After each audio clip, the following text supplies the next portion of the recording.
Hi everyone, my name is Rizwan and I am one of the senior consultants with Alif Consulting.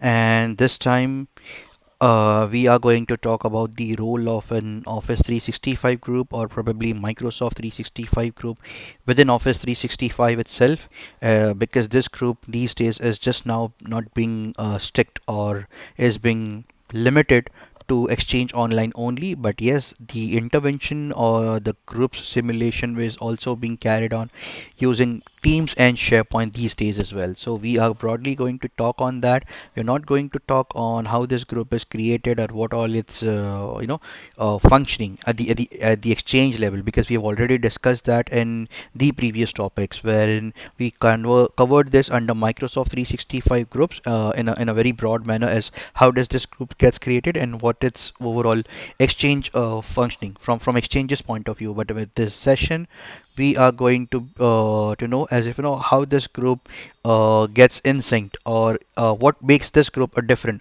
from the other groups as dynamic distribution group or distribution group or a security group.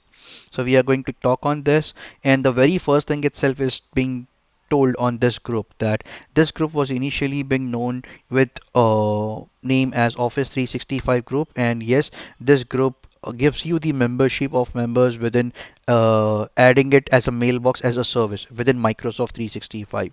And yes, whenever you create in an object, whether it is a group or a different object like a mail contact, a mailbox, or any such thing, an object of it gets in created directly in Azure cloud, that is in Azure Active Directory, which actually has a list of members and that has the group's association as well. Meaning, if you would be creating a group, it would be showing you the group identities as group's email address, when the group was created, what is the type of this group, whether this is a public group or a private group. Yes, because you would be having these two options within a Microsoft 365 group, wherein you can also make your group as private, meaning that this group would not be visible and only the members within the group would be able to have the access to the contents of the group or the mailbox, because this group also gets it considered as a mailbox. So yes, we can say it is a Microsoft 365 group attached with a common mailbox.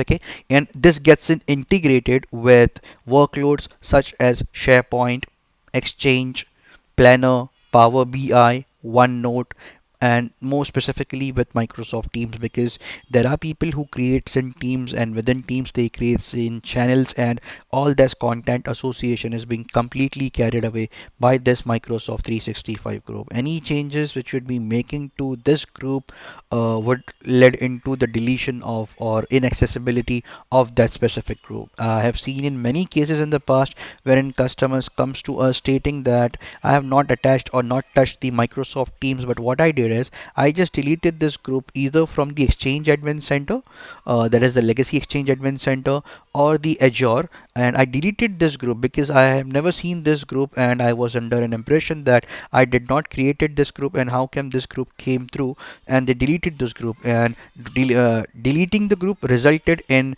loss of accesses to access the contents shared on Teams, whether it is then the data, the storage containers like files stored onto that group, or the emails or the chat history, because everything has an association with this group, and within that time we have to go back to Azure Active Directory again and restore that group so that they have started getting the accesses for it. So be very specific whenever you see that you have created a Teams or a SharePoint site, and all of a sudden if you come to your Exchange portal and see, hey, I did not created this, so that is actually the system automatically gets it created, because this has an Exchange identity of it which gets in mapped with your SharePoint and with your OneDrive. So always try and get the things associated the way how it works, because if you're not being able to understand the architecture, then you would end up in removing or deleting something which could cause you a data loss. So always be very specific when you see things which you may not know at the initial level, but always keep a close watch on that and try to understand as if from where did these things came through and what is the existence and association of that with the other identities. So as it says, Azure Office 365 group, and what we see in at this side is the group. Okay, um, let me check with this previous stuff and give me one quick moment. I believe that the name which was supposed to be in over here is what has to be the group association. And if we would see in the name, my apologies that I've actually typed in the name at the top as Azure VPN Gateway, but that cannot be the name for this one. This would be Office 365 groups with its conventioning. So when we talk about Office 365 groups, you see what all things or content gets on stored on that. So at the very first thing, if you see conversation, anything you would be talking on that group on a group mailbox, all those conversations of Outlook would be stored onto that Office 365 group, which the group is a part of it. I mean, whoever would be the member of that would be able to see in that stuff as the conversation. Second one would be Microsoft Teams. So yes, if you would be chatting, typing, or typing in any context within a Microsoft team within channels, and you would be typing in anything over there, that content would be getting installed onto the Microsoft Teams channel or the team itself, and that data would be associated with the Office 365 group. And similar to that, this is also as an association with Yammer, that is also a services provided by Microsoft Office 365 group. And whenever you would be praising or performing any polls or any notes on Yammer, so that is also taken into consideration and an action with Yammer. Again, for that Yammer, you would be creating in a Yammer site automatically an Office 365 group gets created.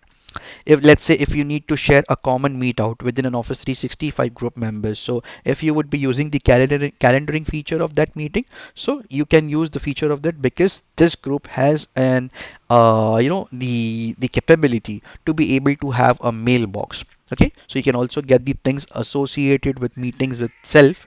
Then the third thing is site and file. As I've told you that this also has a relationship and an existence with sites, that is basically the SharePoint site. So with that, yes, if you would be creating a modern site or even a team site, so you would be getting all these options which are being getting and displayed onto the teams, that you'd be able to hold, you'd be able to create in modern pages, and whatever would be the code, or let's say a web-based page you would be creating it, which would be running in through an email address. So and if you need to send emails using this group's email address to those members, so at that time even you can make use of an Office 365 group. Similar to that, there is a feature called as Planner, a service.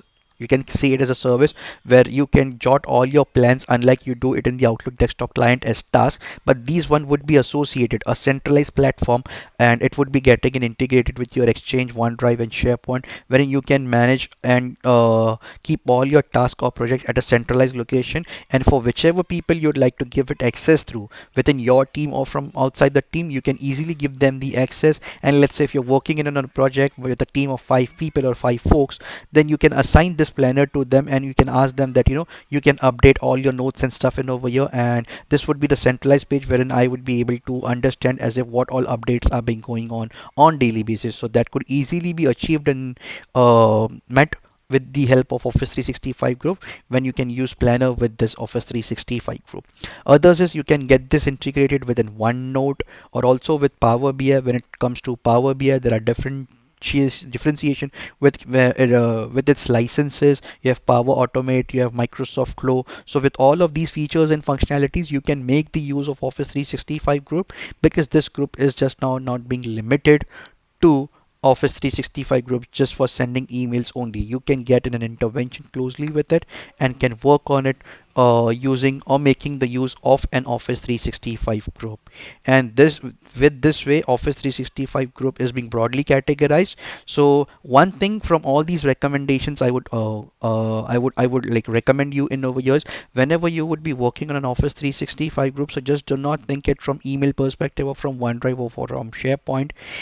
Whenever you would be working with it, keep a closed eye that this group can be associated with different services within Microsoft itself, and this deletion or removal of a members from that Microsoft 365 group, which you may feel that I never added this member to be a part of this Microsoft 365 group. So any removal or any modifications made with that Microsoft 365 group can can prevent the law. I would not say can access, or someone would be able to lose its identity from any of the services, whether if that services are being associated for that person with SharePoint, OneDrive, Power BI, and so on.